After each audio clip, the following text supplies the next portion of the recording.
Now for our opening plenary, which I think is really going to be fascinating. And I'm going to introduce our moderator, who will then bring up and introduce the panel. Our moderator is a gentleman who's been so kind to the Press Club. He's been with us for several years on panels and moderating panels. And I told him when I got to talk to him today, it's always kind of a rock star moment because Michael Calderone's morning media email from Politico is in my inbox when I wake up in the morning, and I'm having my coffee every morning, and I get to read morning media, and it really gets my day started. So it's like very exciting for me to meet you, and also to Alex, Katherine, and Tim as well. It's really great to have you here. So for our opening plenary, please welcome our moderator from Politico, the senior media reporter, Michael Calderone, and he'll bring up his panel.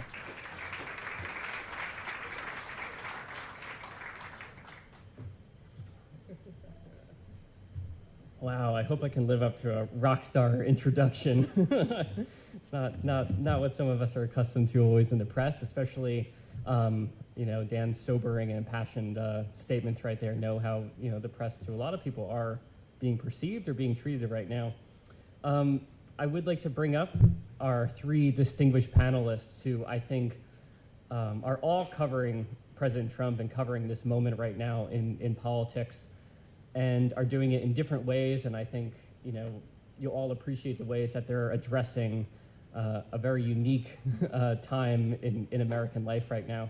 So I want to start first with Katherine Miller. She is the political editor of BuzzFeed, and she managed coverage of the 2016 election for BuzzFeed.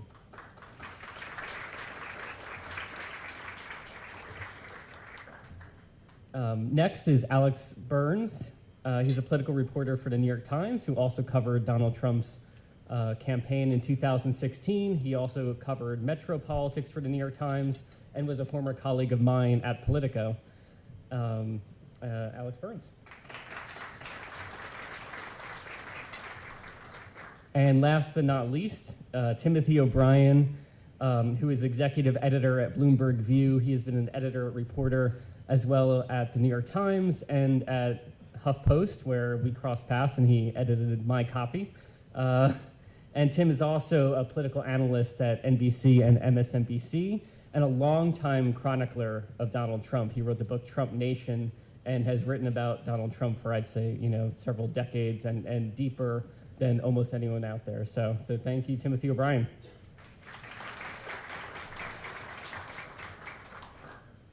So there's a lot of ways to start when you're thinking about covering Donald Trump. It's something I think all of us have been thinking about in some capacity and dealing with on a daily basis probably for the last more than 2 years now. But I want to start with yesterday, and I want to start with Twitter. Because there's hardly a better way to think about how this administration is being mediated than through the president's social media megaphone every single morning.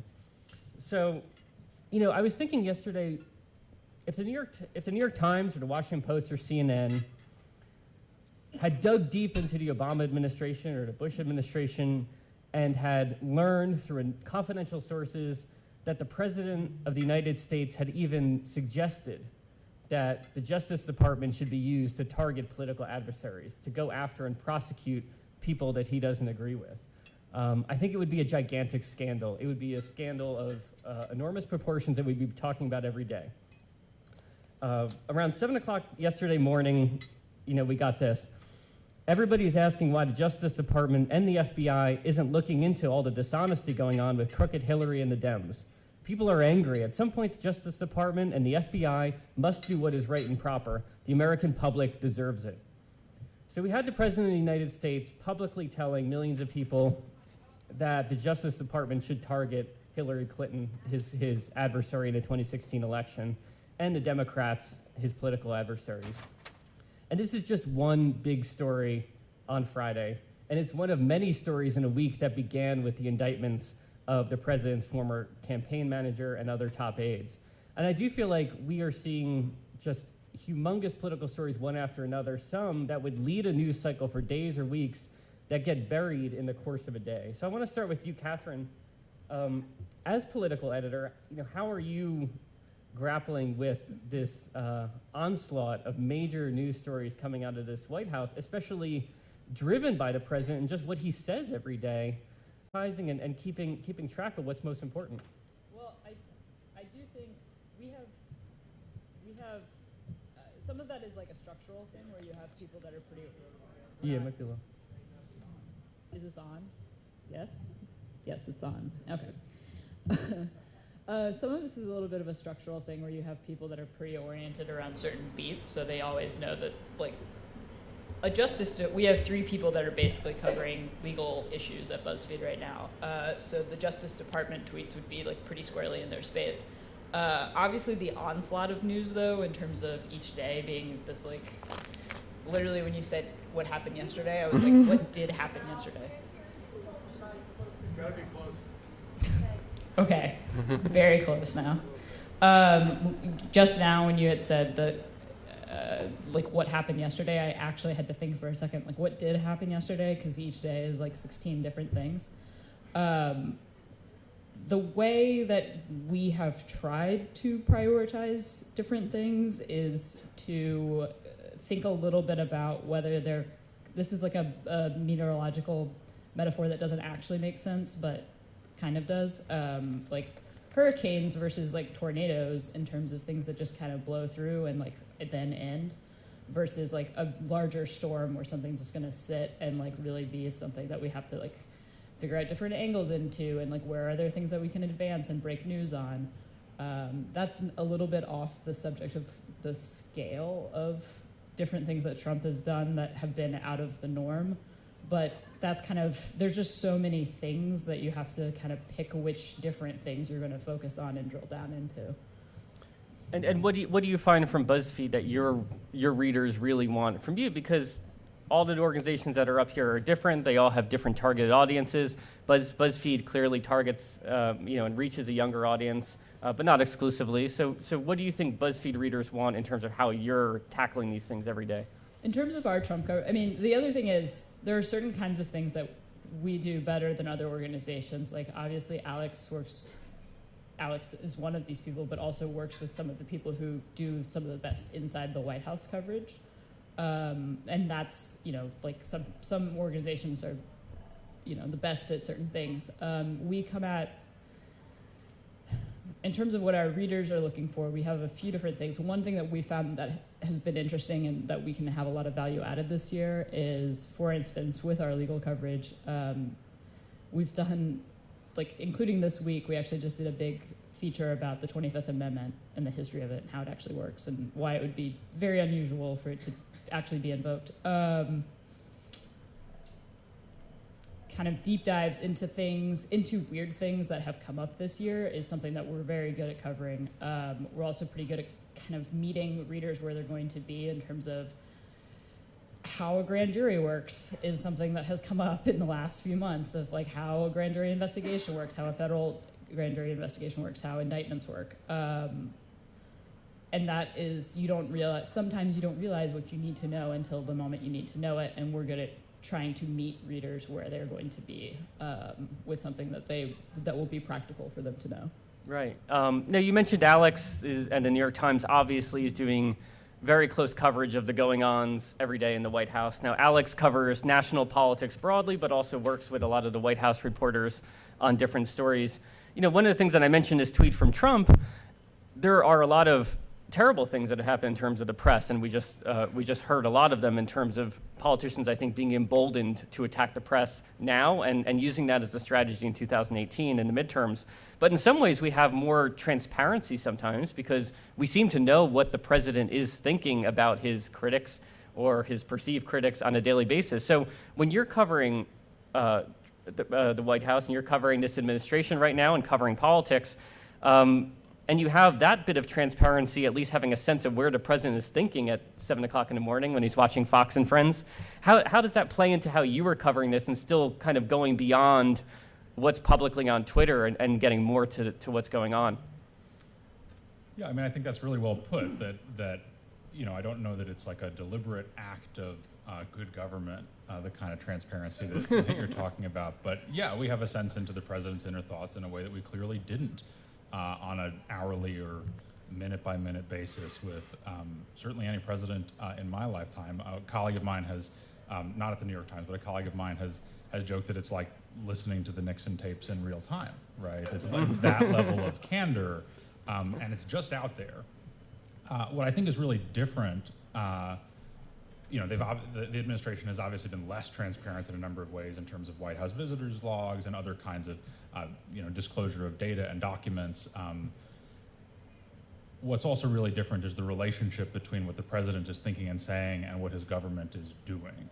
That certainly this president is also the one in my lifetime where there's the most tenuous relationship between what he wants and what he says and what the government and his own political party actually do. So as a political reporter, some of the most rewarding stories I've worked on this year and last year during the campaign have actually not really been about the president himself. They've been about his relationship with other institutions. And to the extent that, I think we all basically get the way he approaches his job and the way he sees the world.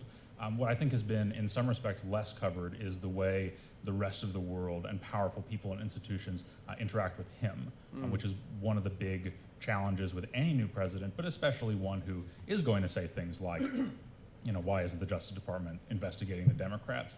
Part of the reason why it would have been such a scandal in a previous administration if, George W. Bush, there was a U.S. attorney scandal in the Bush administration, a political interference scandal, not involving the president personally, but the assumption would have been that if George W. Bush said, why isn't the Justice Department doing it, that the Justice Department would then go do it. And that's just not what we've seen here so far. So that's sort of just an ongoing challenge, I think, for everybody who interacts with the administration, either by covering it from within or covering it from without.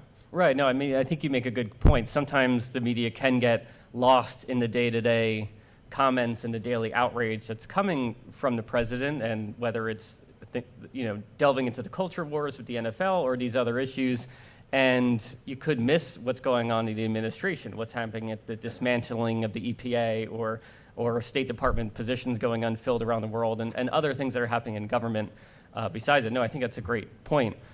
Tim, I wonder what your perspective is.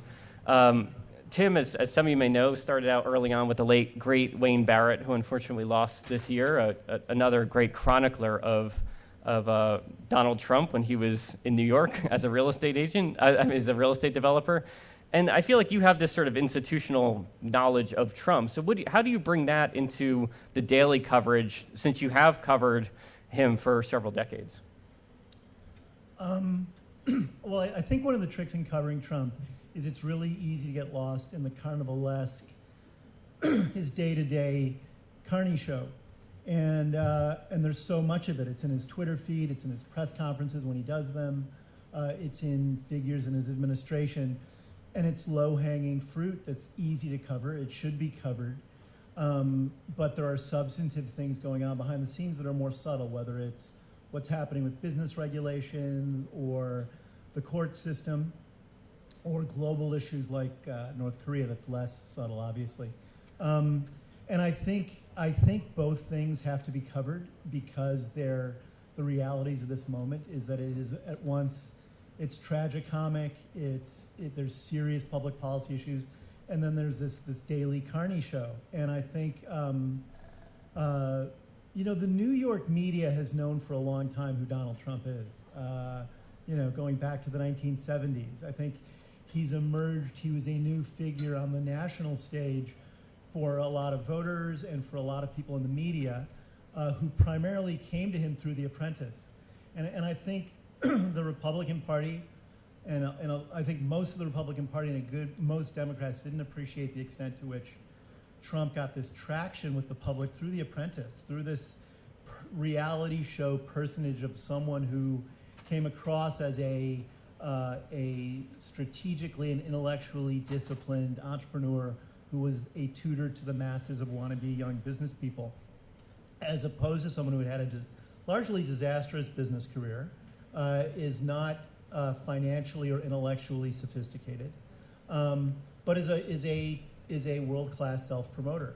And separating out those two things so that the public knows who they're looking at it's a very tricky endeavor. He's a very tricky person to cover because so much of him, I think, is problematic. And if you harp on the problematic all the time, it's easy to, readers can grow weary of it or grow suspect of it. But nonetheless, there it is. And I think the media is in a unique position right now because we get to address this sort of epic historical moment through our work in a way that a lot of voters can't and a lot of average folks can't. They can't work it out. We get to work it out in the press. I think this is a good moment for the media, but the media has to remember that facts are our friends, that the most powerful way to cover him is through the fact pattern, and that most of the smoke screens he throws out on a daily basis through the Carney Act are about, and a lot of it is unconscious. He is not, it's a mistake to think of him, I think, as a strategic thinker. He really isn't. When he rants on a Friday that he's going to unleash the Justice Department on political opponents or the media or anyone else he's got in his crosshairs, part of the reason he says it is that he's profoundly ignorant of the idea of separation of power and political history and world history. He's just an ill-informed person. And he's a street fighter. And he's very solipsistic. He's very self-involved. And so everything from him comes out of this prism of what's in it for me, how do I fight back? And I think the media has to, dance on the edge of this knife in terms of figuring out how to cover that for what it is and what it isn't. Yeah, and I mean, obviously, if you couldn't tell, Tim is a columnist, so he can voice his views on these certain things. And that's what I wonder, do you feel like the national media, nonpartisan media is maybe hamstrung in some sort of way in dealing with Trump? We've seen a lot of questions about whether you call something a lie or a falsehood, whether you call it an untruth, or kind of, getting into these journalistic ethical issues, which I think are good issues for newsrooms to hash out. But do you feel like sometimes the media is a little too constrained in how they cover what he's doing and what's going on? Is that for me? That's for you, yeah. What's tricky, I think that there is a fact pattern surrounding who Donald Trump is. And I think to say that he's unsophisticated financially and intellectually, and he's undisciplined emotionally, to me, that's not even opinion. I think that's the reality of who he is. And I don't think this is really about ideology or partisan politics. It's about just assessing someone's suitability for office and how they go about their daily work. And it's tricky because the news process has become highly partisan in different corners of the world, and in our world in the United States. And I think he's an unusual president. And I think we're at an unusual moment in terms of the press's relationship with our government and with the White House, because he's dangerous. He's a dangerous person. And I think that's not a constant in American life, but it comes up time and again. We saw it in the 1930s with Father Coughlin. You saw it in the 1950s with Joe McCarthy. You see it now with Trump. All three of those people took advantage of new media to sensationalize serious social issues that needed to get resolved. Father Coughlin did it through radio. McCarthy did it through TV. Trump's done it through social media. All three of those people were self-serving. They exploited moments of either political or economic uncertainty to lead people along. And so where does the media position itself at moments like that? I think it's really tricky because you get into that tricky divide between reporting the facts and advocacy journalism. And that's a tricky balancing act. And it's easy for me now because I'm a columnist. It's easy for me because I can opine. Alex every day is trying to present a report that isn't about his view of the world. It's about a world he's trying to bring to his readers. And that's a different process, and he has to do a different thing than I do. But I think to not say that the Trump administration is an epic car crash, and because of that, it's going to have long-term ramifications, to me I don't even think that's opinion. We know this is a car crash. The issue is, how do you adequately describe or accurately describe the car crash? Yeah, so Alex, you were mentioned by Tim. Obviously, the New York Times has a different approach to covering politics and covering this administration. Marty Baron, the executive editor at the Washington Post, has said this newsroom mantra a few times: we're not at war, we're at work. And he has tried to put this forth that even though the president wants a war with the press, this is a war that I think he thinks is beneficial to him, to make the press the enemy, to make the press the opposition party, as his former strategist Steve Bannon would say. I think the New York Times and the Washington Post and CNN and others, amid this criticism, still want to be approaching this in a journalistically straight way. So I mean, how is it for the New York Times, given that you're going to be getting criticism from Trump supporters that he's egging on, as well as Democrats I see also criticizing the Times, saying you're being too lenient on Trump, or you're not being aggressive in calling something a lie or something like that. How is it for you trying to approach this moment from the Times? Well, I think your point about the dynamic on the left or among Democrats is, I think, really undercovered in terms of the relationship between the mainstream media and our consumers. That, yeah, the president is the one who's the president and attacking the press, but I would say that like a clear majority of the, maybe overwhelming majority of the angry emails and tweets I get are actually from liberal readers who feel like I or the institution I work for is doing something to cover for the president, which I obviously reject as a characterization, but I think it does make people, I think there is this sense that the media is the good guys, and people start to confuse what it means to be a good guy as a reporter and what it means to be a good guy as an advocate or a politician. The whole debate over whether or not to call something that the president says a lie or that Sean Spicer says a lie, to me is not a terribly useful debate. I think there are clearly some things like the birther issue where that's something that was unambiguously a lie, should have been called a lie much earlier and by a lot more people. But day to day, I don't know that it really affects the way people perceive the president to say lie, falsehood, misleading, inaccurate. They all basically mean the same thing. One has a harder edge in terms of attributing intent. But people who think the president's a liar think the president's a liar, and people who think the news is fake think the news is fake. And I don't know that those kind of terminological debates. It reminds me a little bit of the the trope on the right for many years that why won't Obama call it Islamic terrorism, radical Islamic terrorism, where people like to get wrapped up in vocabulary because I think it substitutes for actually like doing something. It feels like a solution when it's not a solution to what frustrates them.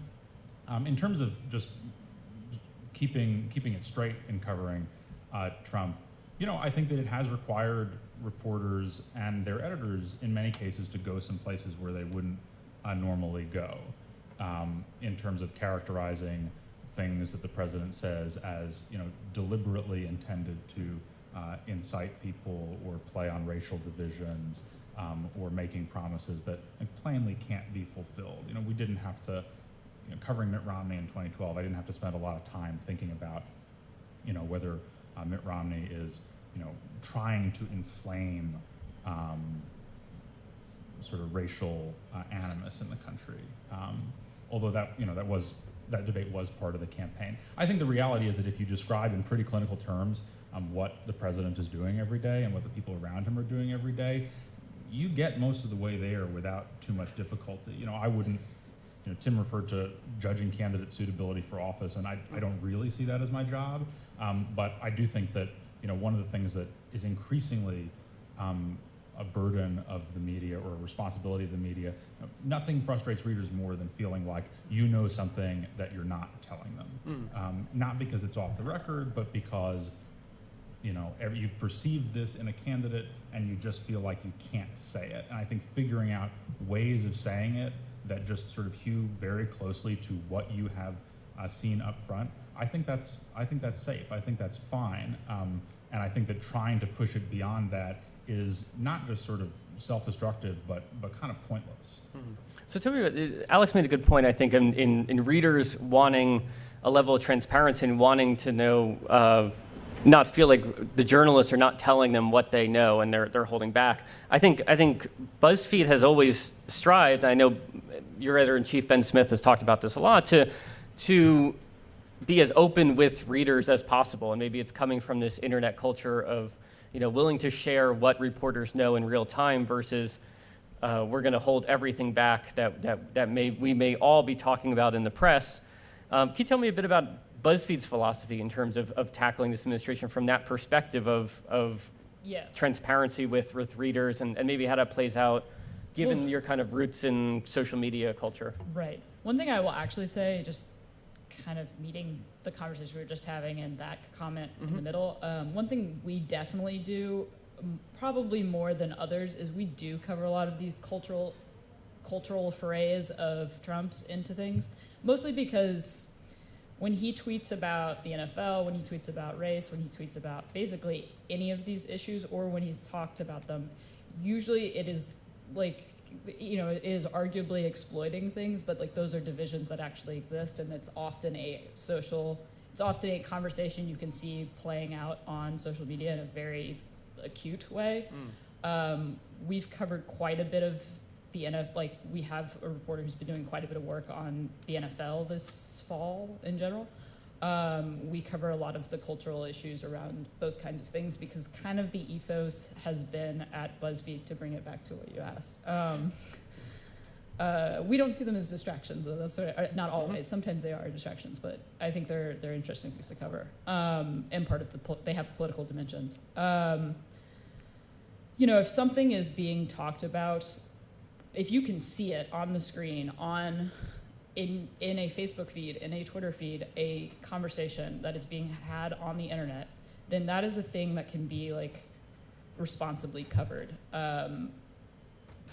So if something is being talked about between government officials and everyone knows that, then like that is something, there is a responsible way to cover that. Our ethos generally, and that really does start with Ben Smith and also Shawnee Hilton, who runs BuzzFeed News' U.S. division, is that there were a lot of times, or there have been a lot of things, particularly in politics, where there is that sense that there's a conversation that's happening, but it's not good, it's not like safe enough to like actually write a story about, and we don't like. If the conversation is happening and you can see it, then there must be a way to cover it, and that's kind of been our driving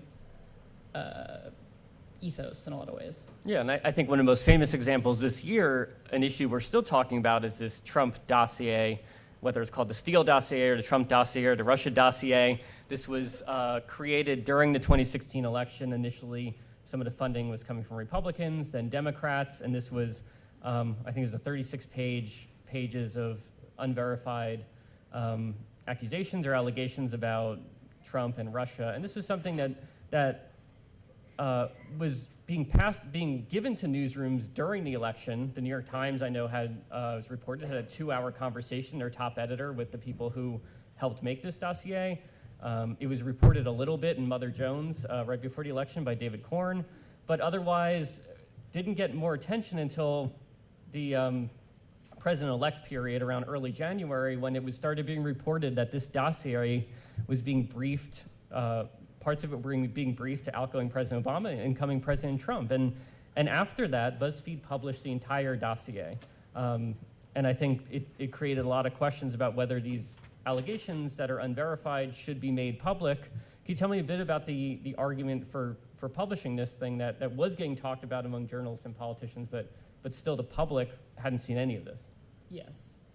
So what I'm going to say, there's been plenty said about this, and I won't sound any different on this particular topic, which is basically that, as you just said, the president-elect and the president were briefed on a document, so it was at the highest level. It was also circulating within the media. A lot of people in the media had seen it. The people who had not seen it, even though it was people were acting on it in government, people had seen it in the media, were people in the public. And that has been sort of the, you know, that is the reasoning behind that, which is that, you know, that was a document that important people and less important people had seen and were making decisions based on, and that's a thing that we would report on. Yeah. Do you have any thoughts, Tim? Do you feel like this is something that was worth publishing? Yeah, I do think it was something that was worth publishing. I think the media has to exercise responsibility around publishing raw intel of any sort if they're not sure of how accurate it is. I think that's just always a useful standard to have.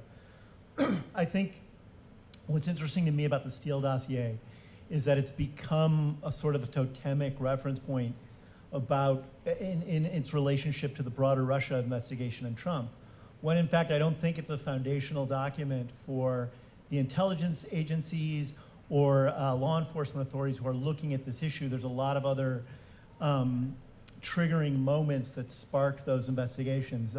Michael Flynn was being observed independent of anything in the Steele dossier. But it's surfaced in the news again, I think because of a Washington Post story where they did the reporting they should have done, which was to find out who in the Clinton administration had financed it, the creation of this document. But then I think produced a story that lacked context, which was it was originally funded by Republicans as part of opposition research, got handed off to Democrats once Hillary Clinton and Trump were head to head. Trump and his supporters now have turned this document into this, I think, another smokescreen, that it was financed by Democrats, therefore the Russian investigation is a Democratic financed event, therefore it should be suspect.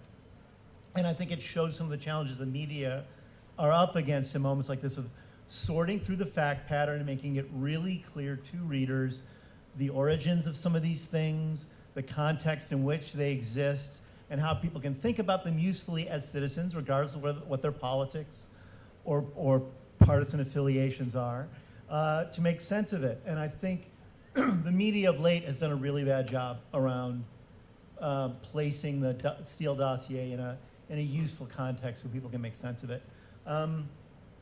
You know, from the dossier, in terms of the dossier itself, one of the central things in that dossier was that there was a Kremlin effort to try to tilt the election. We now know that's true. There were other elements in it that were highly speculative, and there were a lot of inaccuracies in it. Chris Steele misspelled the names of major Russian banks. There was information in there about Trump meeting with prostitutes in Moscow. All of that stuff has yet to be substantiated. And so when you're in the media trying to handle a document like that, where some of it is real and some of it isn't, or maybe yet to be substantiated, it's tricky to decide how to approach that, I think. But net, I think at the end of the day, I think it's good that that's out there and is a subject of discussion.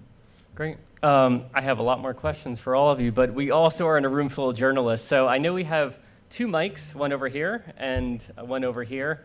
If anyone has a question, happy to take questions throughout rather than kind of jamming a few in at the end. So one over here and one over here, and we'll start with questions in a few minutes. I do want to just touch again on the New York Times and how it has been for you, Alex.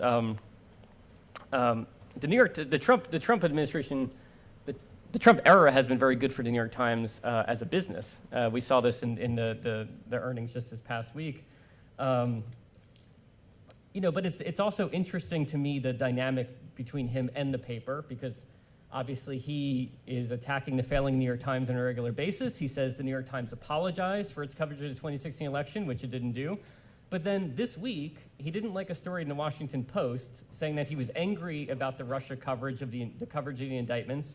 And he called up your colleague, Maggie Haberman, who's probably known to most people here, a great New York reporter, now one of the best reporters covering Donald Trump. And he called her up to talk about it. So tell me about that relationship for a second, where he's constantly attacking the paper, but it seems like he's also always calling the paper or inviting Maggie or other reporters into the White House for interviews. Yeah, I mean, I can't really speak to the daily relationship now, since I don't cover the administration that way. But certainly during the campaign, I've worked with plenty of campaigns at various levels of politics that decide to brand you or your outlet, not necessarily publicly, but they decide that a certain reporter or a certain outlet is not giving them a fair shake, is basically corrupt or pushing the other side's agenda, and they're just not going to work with you. And they stop returning your calls or your emails. They may, in some extreme circumstances, if you contact them to confirm information, turn around and give the information to someone else. The Trump campaign never did that. With me, I don't think with my colleagues at the paper because, well, I can't speak to what's in all of their thoughts, but clearly the paper is a huge deal to the candidate and now the president. And I think it's true more broadly of, I don't like the term, but legacy media, that the media institutions that were important in his formative years as a businessman and a public person are the ones that he is most fixated on today, whether it's the New York Times or the New York Post or Saturday Night Live, that he focuses on the platforms that were a huge deal in 1980, and some of them are fortunately still a huge deal today. But it's part of the reason why he will turn to the Times in moments where you wouldn't think that he would turn to a paper that he has demonized in that way. Yeah, That's right. Actually, I think there's a generational element to that, though, because I definitely think that both Bernie Sanders and Hillary Clinton were also like much more, and particularly Clinton with the Times, but also Sanders with legacy outlets, or like with the broadcast networks, and then also like the Journal, the Times, and the Post, in a way that was surprising to me at times. I mean, with Clinton, there's another set of feelings about the Times. Yeah, Clinton and that the go back a Times, long way. we could do a whole panel, but It's a different panel. But in terms of, I think he does recognize, I think that the president's tendency to turn to sort of older, bigger, established media has been, useful to those outlets in some ways, that he gives, we heard a lot from the Obama folks and from other Republicans who ran last year about going around the mainstream press. And we're not going to, the true test of a president's accessibility is not how many times they talk to the New York Times.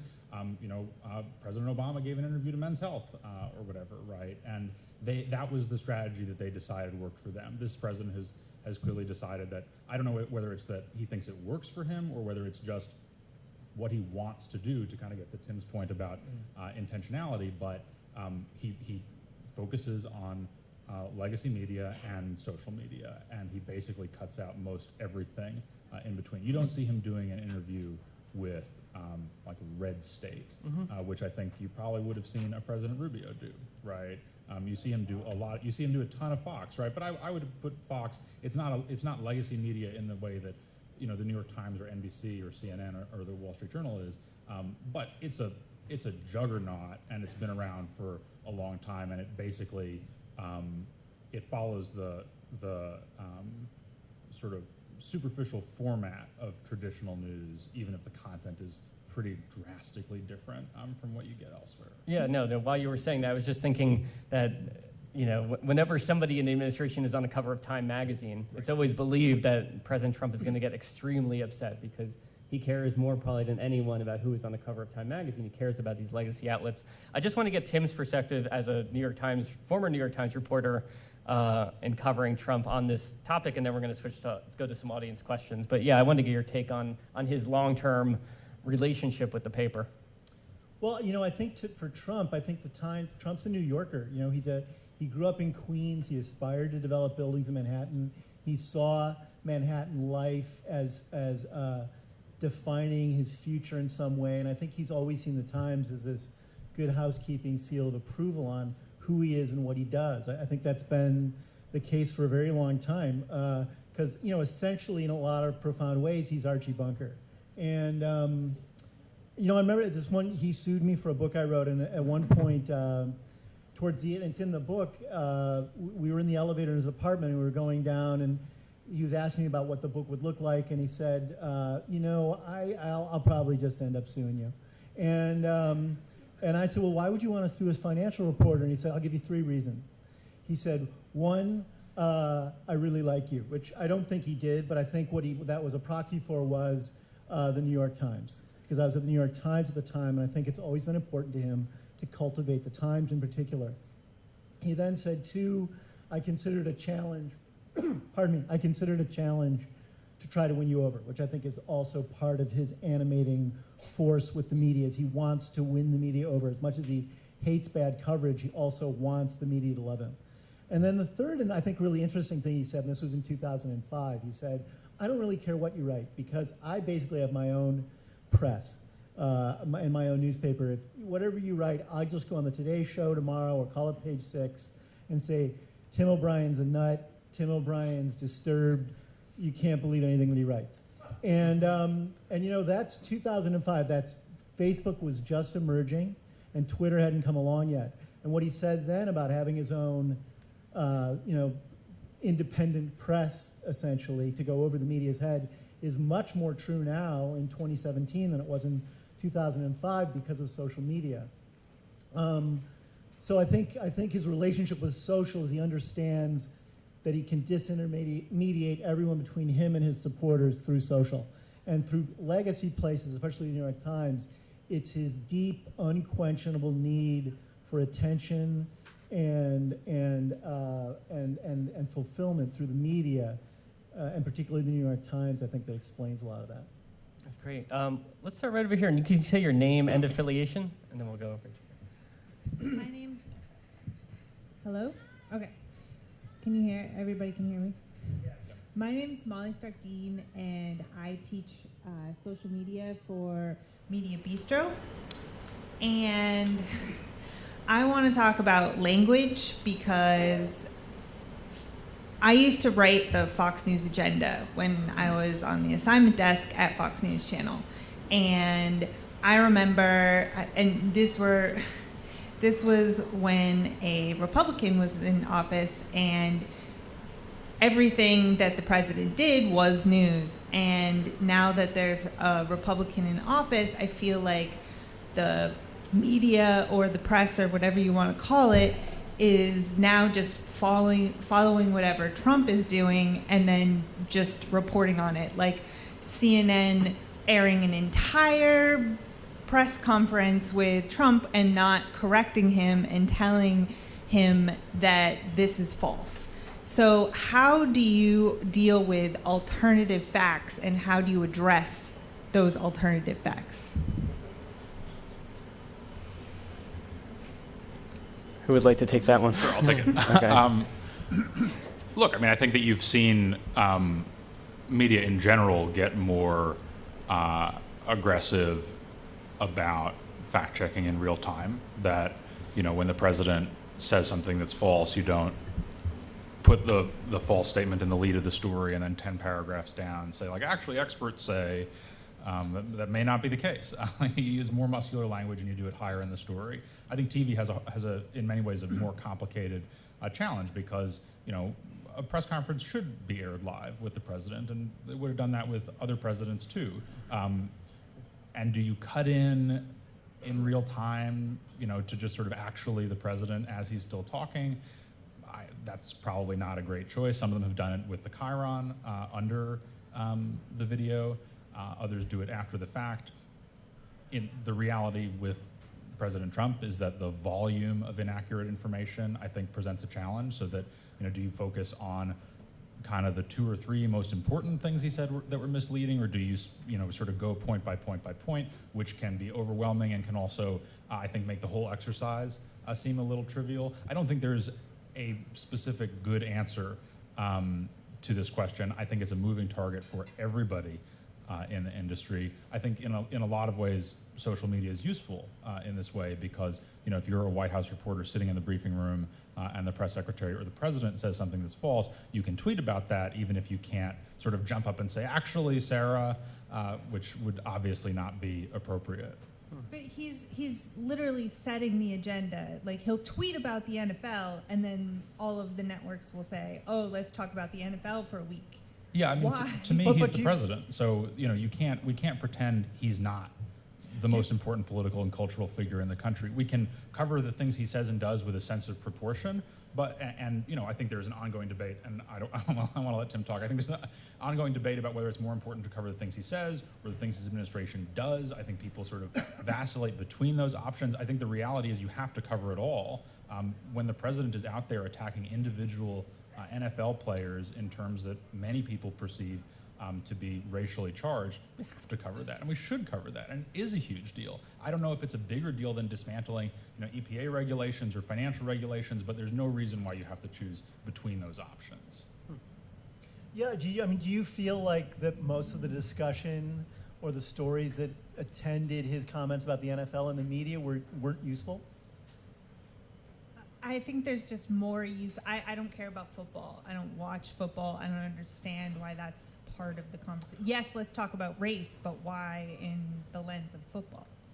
Well, I mean, in that incident, I don't think it was really about football. It was about athletes of color who were concerned about social justice on the streets of the United States and whether or not police were treating protesters fairly, or athletes like Colin Kaepernick were being unfairly treated because he took a knee during a game and got ostracized, and Tim Tebow, who's a Christian, takes a knee and doesn't.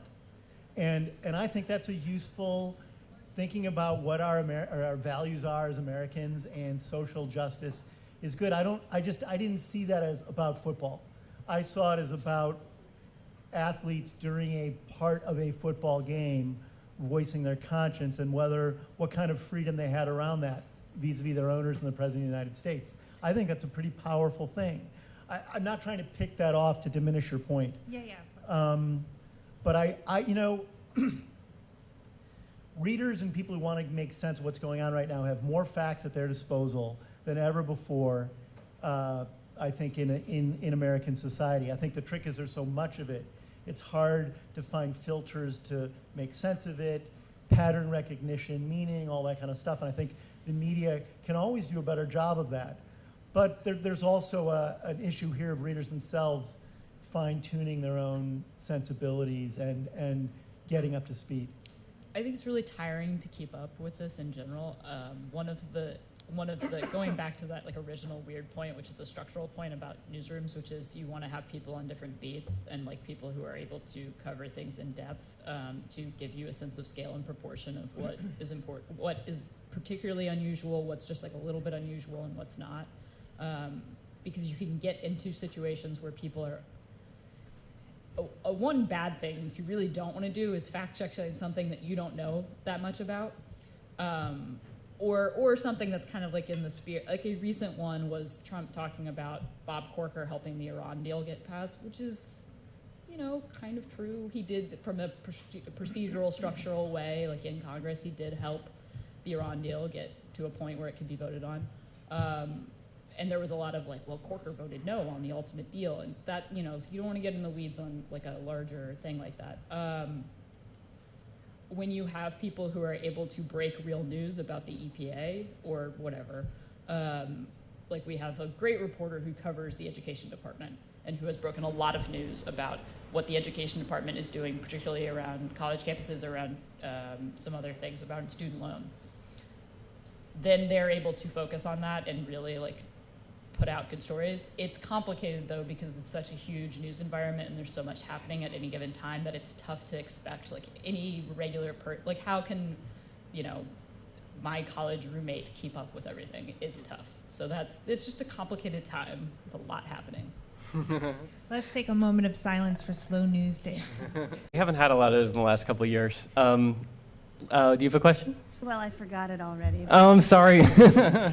No, I'm concerned about the Twitter fits that go on, what's going on in the Twitter fits and missing what's going on behind it. And the Twitter fits and the 3 a.m. Kofifi moments are, you know, the smoke, but there's a very serious fire that's burning that we really can't let continue to burn. And my concern is that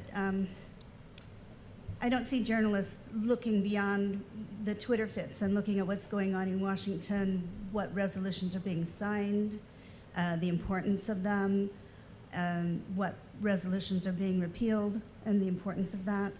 And what I would really like to see as a consumer, and I'm asking you directly right now, to please include, don't just write an article, but take it a bit further. Develop a relationship with somebody in DC who's either at the White House or at the Capitol, and link to whatever articles they have going on that's happened that day and what's being repealed or what's being written into law, and find out what's going on that's the real fire. And my go-to is generally, New York Times and Washington Post and The Hill when I look at things that are trending, and I appreciate that usually at the end of an article there will be a link to a previous article that's been written on the subject, which gives more information, which is very important and useful.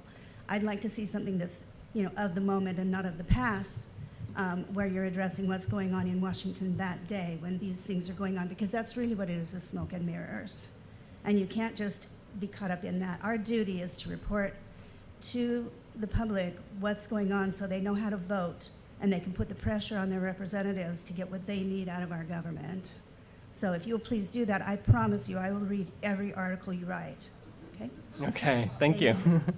I think you make good points, and this is something that we have been talking about, is how to address the unusual nature of a president, and as Alex just said, the most important powerful figure in politics and culture in America right now, and tackling what he's saying, because what he's saying is news. This was an early debate about whether to cover what the president tweets, and I think I know a lot of top editors have said these are presidential statements. You have to cover them, but try to cover them with proportion and to qualify statements of whether they're factually accurate or not. And I think this was one of the great failings of the press in 2015 and part of 2016 I don't have an objection to running President Trump speaking in the Rose Garden live on TV, but there was a problem that every rally he was doing was covered on CNN, and these things weren't fact-checked, or he made a lot of statements about being against the Iraq War or something that were just not true, and they were done over and over and over again. So I think you make a great point. As much digging as possible is something that I think most of the journalists here would probably agree with. One of our most, we don't necessarily measure this as it was the most read, so it was the most important. But it's one of our best performing political stories of this year, I'm pretty sure, is still about what was and what was not in the House Republican healthcare bill, which was basically a policy piece. But one of the things with this current administration is there is a lot of stuff going on in the regulatory realm and at the agencies, and obviously Jeff Sessions is doing quite a bit. This has not been a productive Congress at all, even though they have all three houses, and so there isn't necessarily, there are elements of this current administration where the Trump story is a lot of what is happening, and in the there is not policy coming out of Capitol Hill at the moment, basically. And it may be changed with the tax bill, but we'll see. Did you, Ben? Or you don't have? No, sure. I would just say, you referred to looking at the list of the stories that are trending, and I would say that's not necessarily the best way to get the kind of news that you're looking for, because a lot of the trending list reflects what the greatest number of people are most drawn to at any given moment, and for better or worse, I think, unfortunately, mostly for worse, people are drawn to kind of the car crash story rather than the story about the regulation of auto manufacturing, right? And that's just the nature of, a body of consumers, or millions and billions of people who are riveted by the president as a personality. But when you're saying, develop relationships with people in Washington, find out what's happening today, that's what I do for a living. That's what most people do for a living who are reporters. If you're looking at the trending list on the Hill, you're looking at essentially clickbait, right? It doesn't mean there's not a whole lot more out there to see. And this last week, probably the most important policy story in Washington was the confirmation of a number of judges by the Senate. because Mitch McConnell has fast-tracked the number of nominations, and that's sort of been, in a lot of ways, it's not a legislative accomplishment, but it is the signature achievement of the legislature, which is, I mean, tells you a lot. Everybody covered that. Everybody covered the judges. People didn't read about the judges as much as they read about, you know, the president. I mean, it's been such a long week, I don't even remember what the, you know, outrage du jour was on Tuesday. But the information is very much out there, and it's in the media that you're reading. Can you please say your name and affiliation before your question? Sure. Hi. Hi. I'm Tama Moneri-Bale. I'm a journalism student at the University of Connecticut. So I've been hearing like conversations from all three of you about how I think you, Ms. Miller, said that how Trump like exploits a lot of the controversial issues. And I think you, Mr. Burns, said that like if we describe what the president does, it's almost enough.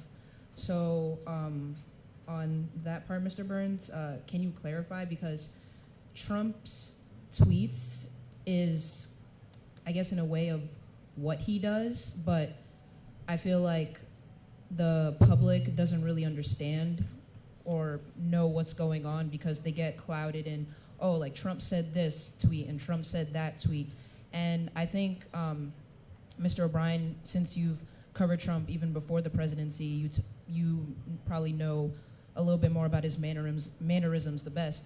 And if we have a president that knows these issues are controversial and he's exploiting them, I mean, why feed into that? You know, like, I feel like we should, I think what would help the public know what's going on and help the press is to attack any type of policies he may be talking about, or his administration will be talking about, or the Congress will be talking about, like focusing more on those so that the public understands what's actually going on instead of focusing on all these like blaring tweets that he tweets out. Because I feel like it is a distraction, even though, yes, you must cover what's going on with the president, with his administration. How I see it is he'll tweet something, oh, transgender ban in the military, but then like the next week or something, you hear like another underlying story, oh, this is what his administration is actually doing. So I feel like if you know you have a president that essentially blares, or what's the word I'm looking for? Yeah, whoever said the word. The situation, why feed into that? I'll two thoughts on that, and then anyone else. One is, there's a little bit of this, which is kind of as a baseline, which is that there is such, when the president says something, it kind of enters it into the ethos. Like we could, like if Trump, right now, Trump could be tweeting something. Who knows what has happened while we've been in here, while I've been up here. But, like the three of us aren't tweeting about it right now, but that doesn't mean that like many people in this country aren't. Like even if we ignore it and like don't cover it, like that means, you know, like other people will, for one thing. So there is that. Like it's like you can't, as someone has repeatedly said to me, you can't play God and like stop the ocean. Like it's the ocean's just gonna keep rolling.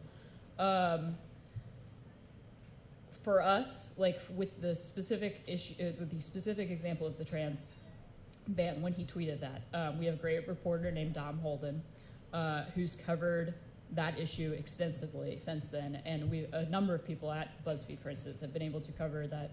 For a while, it didn't come down. The actual order didn't come down. When the order did come down, what it actually meant, what it did, what the effect will be, how people in the military felt about it, like the actual kind of substantive piece beneath that. So there are things like that where it's like a policy thing that he has basically said, and like what the ramifications of it, how, if it's actually happening, because it's not always actually happening, and you know the kind of long tail of it. The separate one is, you know, with some of these, I think, you know, part of the reason the cultural issues become so resonate is because people actually care about having a debate about monuments and whether they should come down, or the NFL is a very important cultural institution in a lot of ways. Like people care a lot about sports. When Trump kind of gets into these arguments with people, there are often interesting parts to them. And we feel like our readers, the people who work at BuzzFeed, have done, I think, interesting work about either from an analysis perspective, like cultural writing around those things, and then also from a reporting perspective. It is a lot of times, like, one of the things that Ben Smith, the editor of BuzzFeed, has often said during political campaigns is that when you take some of the biggest moments in a political campaign end up being when it's like politics intersecting with something like marriage, or like a cultural institution, marriage, race, sexual orientation, various things like that. That's what tends to be the most explosive, because people have very strong and sometimes conflicting beliefs about it, and so there's interesting stuff to be done there, I think. And so that's just the way that we approach it. The goal is not to fall into traps, it's to recognize that something is important to a lot of people and try to figure out a way to thoughtfully cover those issues. I think your question is very similar to the previous questioner, and I think the sort of the global point I guess you're asking about is, does all of the storm around Trump's tweets and, again, what I said earlier, the sort of carnivalesque part of his presidency, come at the expense of good reporting and analysis? And I don't think it does. I just don't. I think it did during the campaign. I think the media learned its lesson. I think Trump wasn't taken seriously enough early on. I think he got a lot of airtime because he was like this guy on a ledge with everyone standing down wondering if he's going to jump, sitting in the corner watching. And there wasn't just good, serious reporting about his business career and his past. And I think that didn't really click in until he became the clear nominee. But I think the media learned its lesson from that. And I don't see now, yes, there is a lot of daily social media nausea that he churns up. But I think there's a lot of great reporting going on everywhere around this. I don't think it's happening at the expense of good reporting. So to the extent that both of your questions, what I'm hearing, and there's this assumption that the media is getting faked out by Trump's Twitter feed. And I just don't think that's the case. I think the issue is more of balance between what's in his Twitter feed that matters and what doesn't. And I think that balancing act is more of the issue, but I don't think good reporting is being orphaned by Donald's brain on display every day on his Twitter feed. I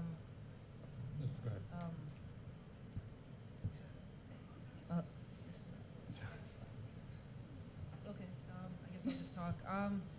I would have to respectively disagree on certain. Oh no, it's back on.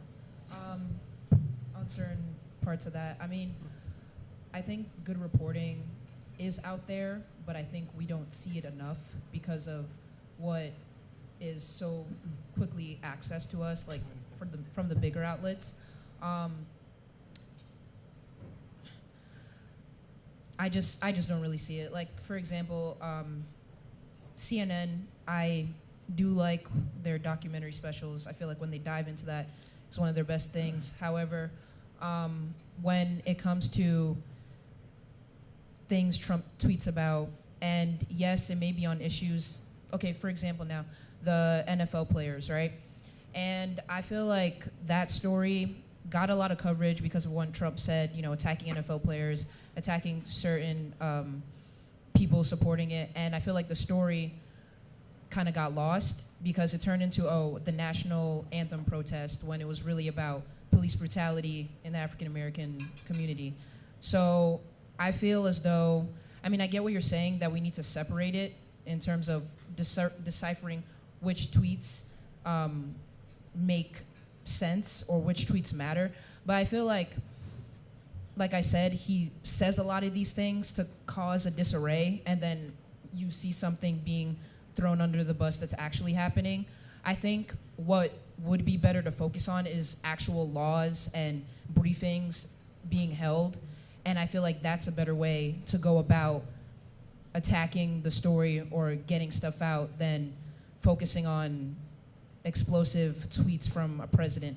I feel like he knows this is a part of his personality, and this is a way he can manipulate not just the press, but anyone around him. I would say two things about that. I think a lot of that is a fair critique of just the way. I think the biggest problem that the media has in following his tweets is accepting the implicit framing of issues that he puts forward in his tweets. So I think that your description of the way the national anthem protest debate went, I think is a totally fair critique of, not the way every outlet covered it, but that, a lot of people ended up talking about that as a, debate about respecting the flag when it was really, or respecting the anthem, when that was not really the core underlying issue that was in dispute. I will say, as a political reporter, when I talk to voters who are Trump supporters, including people who love everything that he has done as president, not just sort of hold your nose and vote Trump people, the number one thing that they complain about with him is and in many cases, the only thing they complain about with him is the tweeting. It is a giant political and cultural story, and it is sort of the thing that even his supporters give themselves permission to express discomfort with, because, in my view, they are using, I don't like the tweeting as, I wish he would stop tweeting, as a way of saying, I wish he would kind of act like I expect a president to act. And in terms of norms of presidential behavior, norms around the office, the culture of the presidency, and how the president ought to be interacting with the media, with private citizens, who are often the targets of his attacks, I think it's a really, really important and actually substantive story. One of the stories that I worked on with Maggie Haberman during the campaign that I feel sort of was most important for us to do was about the experience of being attacked by him on Twitter and what it does to your life, and the kind of trauma that it creates for people, and the degree to which, as a candidate, he was engaging. I talked to a cyberbullying lawyer who said that this is exactly the kind of behavior that she is routinely able to get Facebook and Twitter to deactivate people for. This was we wrote this story, I think, in January, February of 2016. The fact that the president himself is now engaging in that kind of behavior against pretty low-profile people, or people who certainly don't have the kind of platform to respond that a Bob Corker does, that to me is important. That to me is not a distraction. I would just add that Katherine referred to or maybe you both referred to the transgender ban in the military story. To me, that story was not a distraction, because he tweeted something that then turned out not to be executed immediately in policy. Okay. That was a bigger story, because he tweeted about something that then turned out not to be executed in policy. I don't think that covering policy means just covering kind of the Rose Garden announcements where he then immediately signs the law and it changes people's lives right away. We learned something profound about his relationship to his own government, to his own appointees and the military that he is commander of through that saga. And to me, that's actually way more valuable, because we now have a better understanding of how he relates to the Secretary of Defense, how he relates to the armed forces, and frankly, how they see him and the degree of seriousness with which they take his edicts. Yeah, so thank you so much. Just the last thing, I just want to jump in here 1 second, because I agree a lot with the panelists. I think there are responsible ways to cover these issues that are not taking the framing, as you had rightfully critiqued, of the president in saying this is a anti-American protest versus a protest about police brutality or racial inequality. This week I interviewed Jeffrey Goldberg, who's the editor-in-chief of The Atlantic, and the interview was pegged to The Atlantic turning 160 on Tuesday. The Atlantic was founded by several abolitionists, Ralph Waldo Emerson, Harry Beecher Stowe, and the first thing he said is, I can't believe the conversation that we're having today is one that the founders would think we were still having. This was the morning after General Kelly, the White House Chief of Staff's comments about the Civil War on Laura Ingram's show, and when the Civil War and slavery and issues were being questioned in the White House briefing room. And, he can't believe that we're still talking about this, but he said one of the biggest stories on the Atlantic site this week was a piece that was written called The Myth of General Lee back in June. It was around the Confederate some of the debates about the Confederate monuments, and it was it's a fantastic piece, and it's really thoughtful, critical piece. And I think and it was also one of their most well-read pieces 4 months later, because, I think a lot of these issues are still percolating. And I think there are thoughtful ways to do them that are not just taking the kind of way the president is maybe inflaming tensions, but looking at these in different ways. So, I think you make a good critique about not jumping on every tweet, but also I think to ignore some of the underlying issues about power and money and race in the NFL protests or some of these other issues would ignore what a lot of people in America are talking about or concerned about too, outside of policy. Just my view. But thank you so much. Go ahead, please. Okay, Rich Lamb from WCBS Radio. This will be short. And I just think it's great, by the way, that journalism students have come down from the University of Connecticut to take part. We're all students here today. We're learning a lot. And I would suspect even the panelists are probably learning something from each other. It's just, it's an extraordinary thing. Tim, I think I heard you say, and I'm paraphrasing this, that there is a danger in the ongoing drumbeat of well-deserved negative stories against the president, that people become numb to it. I'm not saying exactly what you said. You think there's, I mean, does this somehow fulfill his prophecy that he will always be getting negative coverage, and that does this firm up his base by virtue of the accurate coverage that we give him? Well, I just think there can be a danger of scandal fatigue in any kind of news coverage among readers. I think all readers have a healthy, concern about whether or not what they're reading is true from anyone they read. I think that's a good place for readers to be, to sort of have their antenna up about the truth and the facts. We talked among ourselves a little bit before we came up. I sort of am wondering, and I don't know the answer to this, what the Trump moment will mean long term for the public's relationship to the media, because there are so many unusual extremes in this administration around so many important issues of race, of social equity, of the economy, of our position in the world, really big substantive issues that he's put into play. One of the upsides of this is I think it's compelled people to re-engage just with basic civics again, with understanding how the government works and what we expect out of our government. That is a positive development out of all of this, but it comes amid, I think, a lack of civility in the public discourse, a bullying approach to dialogue and disagreement that I don't think is healthy. And the media being an intermediary between the public and our government at a moment like this is a tricky thing. And I think it gets back to this earlier discussion we had. I think Alex appropriately said it's not up to him as a reporter to say whether or not Trump is fit for office. I think for me as a columnist, that's the latitude I have. I think readers have to understand that they're getting different kinds of information coming to them and decide what they want to do with that.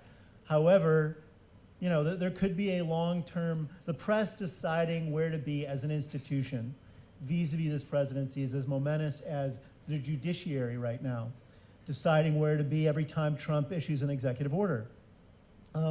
We have a moment right now, it's a historical moment, but you have large US institutions colliding with the White House and trying to define themselves in tandem to it. And I don't know I have no idea what the long-term impact of that will be, but I think it will probably be profound. Did you have something, Katherine? Yeah, I think one complicated thing about all of this is... Do you want this one maybe? It sounds like it might be all. I'm not sure. Is it back? There Yep, we go. it's back. One complicated thing with this is that I think it is actually very difficult to be a news consumer at the moment.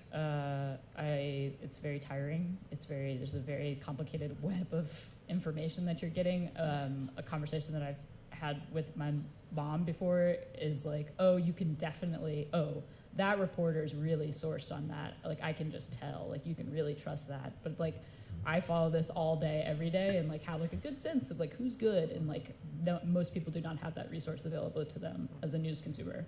I also think the consumption model is changing quite a bit, and it's not totally clear.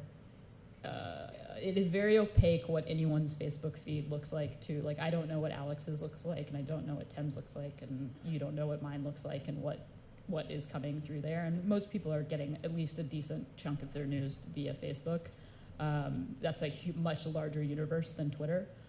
You've seen some issues this year with algorithmic, the platforms that are more algorithmic, like Facebook and Twitter. During the Las Vegas shooting, Facebook had a page that was like the crisis response center for that shooting that surfaced some stuff that was conspiratorial. Things like Apple News have not had those problems because they're kind of curated by individual people. But those models are just changing quite a bit, and it flattens where you're consuming things from. So it just becomes more confusing, I think, for the average person who does not, like most people have jobs that do not involve being online all day looking at news. And so I think there's some complicated stuff that is shaking out right now in terms of just how people get information, and that it's a kind of a fluid point at the moment. So maybe in a few years we'll have a better sense of where the direction is. Yeah, no, I think Katherine makes a good point.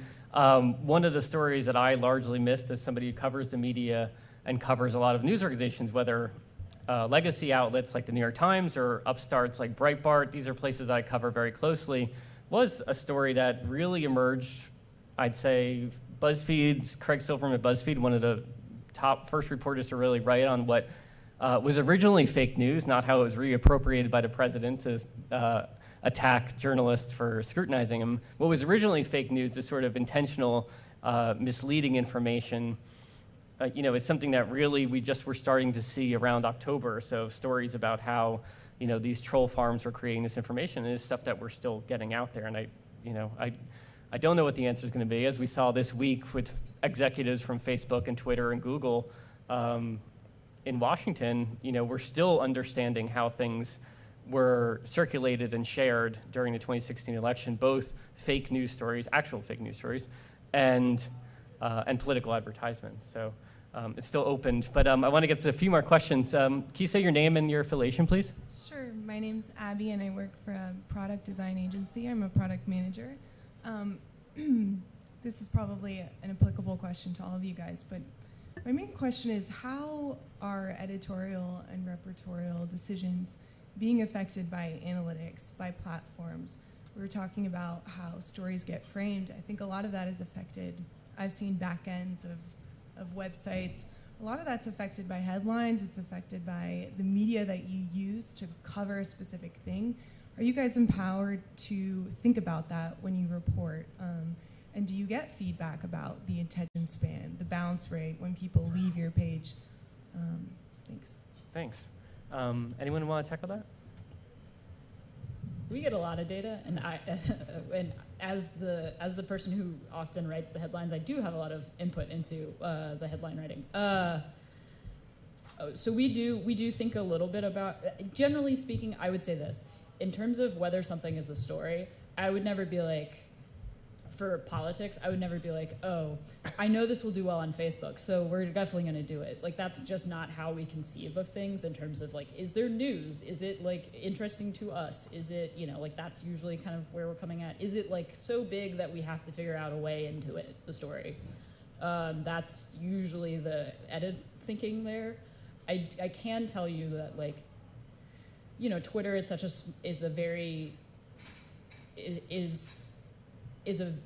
a much smaller universe than other platforms. Facebook is just a much larger universe of people than are using Twitter each day. Twitter is where a lot of the political discussion is, and it does, I think, I think it probably does drive too much oftentimes, and I'm not talking about Trump, just like the general conversation on Twitter can drive a lot of political coverage. But in terms of, like, people at BuzzFeed get a lot of data on how their stories are doing, what kinds of things, where traffic is coming from, and that kind of thing. In terms of our political coverage, it doesn't necessarily, like, obviously we like our stories to do well and to be read by lots of people. That's not the only thing we're chasing.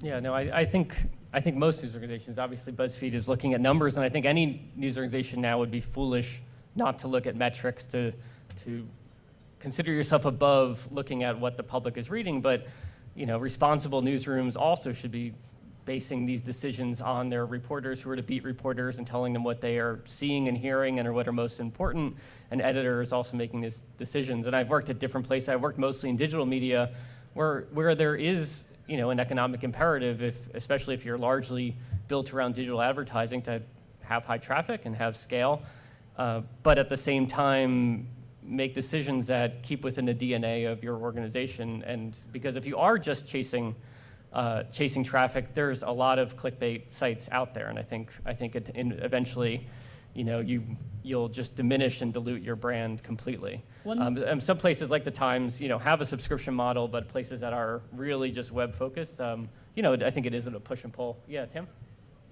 I think Catherine was going to. This is the quickest comment, which is, if you are ever doing a screen, this is just a helpful tip for everyone. If you're ever doing a screenshot of a story, of a quote in a story, do it on your phone and then tweet it, because most people are actually reading on their phone. I mean, that's the reality, is like most people are reading, like if you are thinking about the way something looks, you should think about the way it looks on a phone. Mm-hmm. I'm the old man here at the table, so I managed the Sunday business section at the New York Times at my last job there before I left, and web analytics were just sort of coming alive then. I went on to the Huffington Post, which had, at the time, I think, state-of-the-art data analytics about readers and sort of a world-class dashboard for looking at that. Other people caught up to that over time. Now I'm at Bloomberg, and we have all the tools everyone else has there.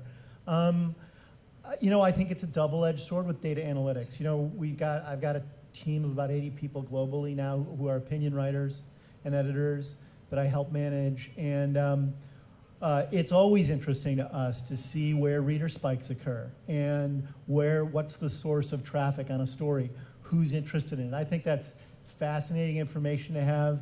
We often find there's little pockets of readers we didn't know about globally or locally. I think you can also become a slave to data analytics. So I don't think that's only true of journalism. It's in many industries now because we have so much data at our fingertips. And I think there's some new media organizations that are by nature clickbait farms and want to be. And data in that context is their ally.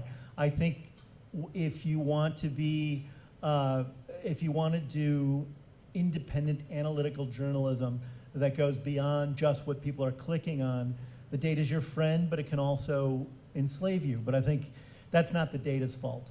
I think that's editors and journalists making sure that they use it in the right way to make good decisions about their coverage. Great. And one more question I think we'll be able to do from the audience. And can you also say your name and affiliation? Sure. My name is Cindy Nanclares, and I am from the CUNY School of Journalism. Katherine, you spoke earlier about if there's a conversation happening in social media, there's a responsible way of reporting on it.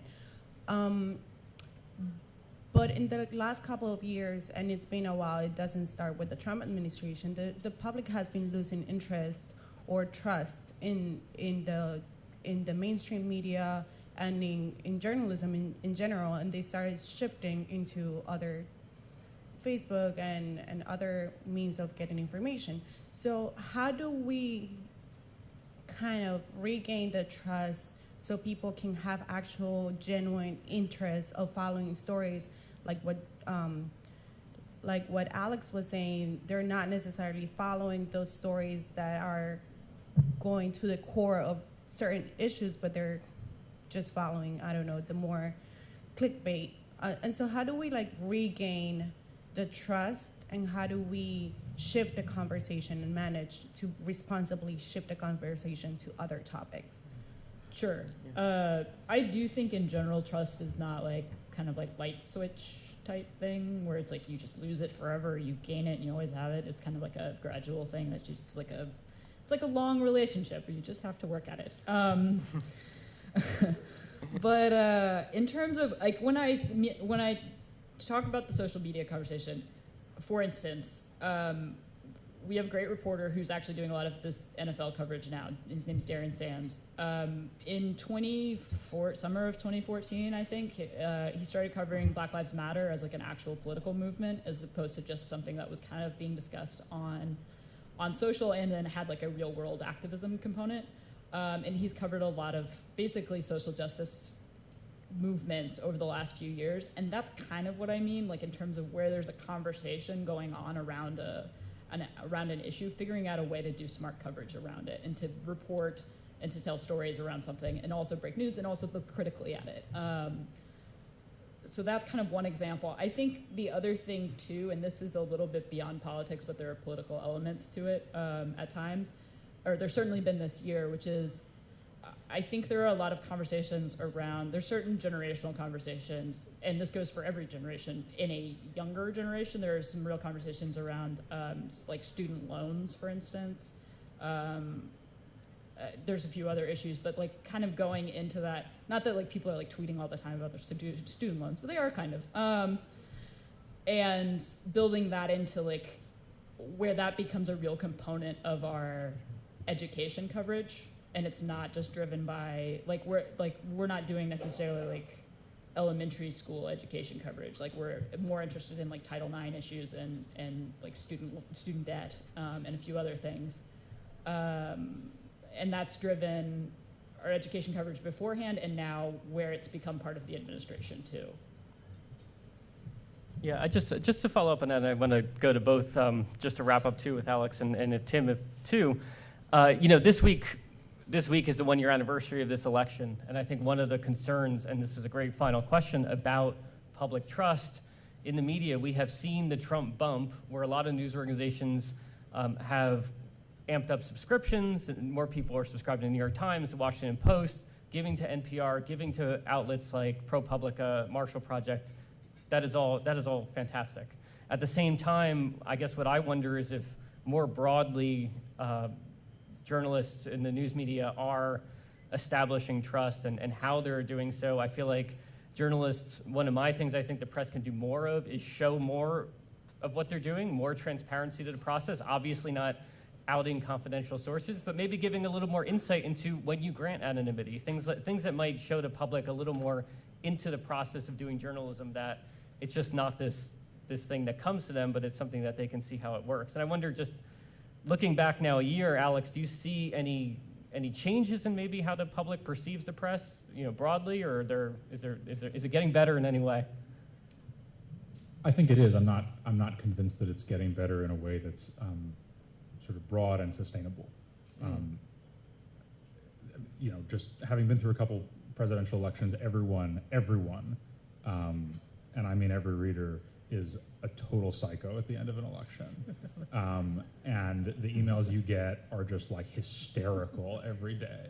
And I'm talking about, everyone says it's this, I saw Keith Olbermann saying that he should apologize to George W. Bush because, Donald Trump was the real threat or whatever. People were saying the same thing about like Mitt Romney 4 years ago, right? That, how can you be covering this election this way when like the other guy will destroy the country? And about Obama 4 years earlier. That's not to say that Trump isn't different, but it's a thing that happens every 4 years. I do think that what's different this time is after the election, people really have appreciated the kind of investigative reporting, the kind of tough reporting, the kind of expensive reporting that people do, and they have seen subscribing to newspapers, or I should just news organizations, supporting news organizations as sort of an act of civic responsibility, the way they would see voting, and that's a very good thing. I think that there are a couple big challenges with trust. One is that public trust has fallen in every major institution. Gallup does this wonderfully depressing survey every year of trust in major institutions, and you could just see over the last couple decades, really starting with Vietnam, but accelerating over the last 15 years, police, banks, Congress, unions, schools, really the last thing, the judiciary, the media, the last sort of generally trusted institution is the military, and we'll see about that. And I don't know that the media is going to regain trust absent a real revival in civic culture more generally. What you can do is you can build trust with a specific audience. I think the Times clearly does that, BuzzFeed clearly does that, Bloomberg clearly does that. They sort of have a picture of who their readers are and who they want them to be, and they pursue them. Just the final thing I would say is there's also a risk in that, which is if your readers become a constituency that expects you to treat a president who they dislike and distrust in a certain way, Well, they want you to treat a president who they like and trust similarly, because we should.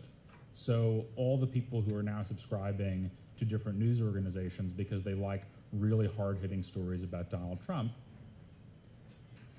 are they going to threaten to cancel their subscriptions when you see the first reporting on a scandal involving President Elizabeth Warren, right? And you become, I think, accountable and also vulnerable to your audience in a different way than we used to. One of the big myths, one of the things that's still bewildering to me, and I'm tucking this in at the end so that we can't argue about it, one of the things that's still bewildering to me about the end of the election is that it is sort of taken as an article of faith among a lot of folks on the Democratic side that the media in general, the New York Times in particular, went insane after Comey's letter before the election. And people will, anytime I tweet something about Hillary Clinton, somebody will just tweet back a screenshot of the New York Times front page after the Comey letter, as though that is a self-explanatory smoking gun evidence of the media humiliating itself. And to me, you can talk about proportion, but the FBI director announced he was reopening an investigation into the person who was the presumptive next president at that point. That's a giant news story. So, if people come to see that kind of thing covering objective reality, and to me, an objectively huge news story as like a betrayal because it involves their own side, I think that's really, really dangerous, and that's maybe the trust issue that I worry about the most long term. Well, thank you so much. We're going to actually wrap up there because I know you have a lot more panels today. And again, we could do another hour and a half on Hillary Clinton in the New York Times.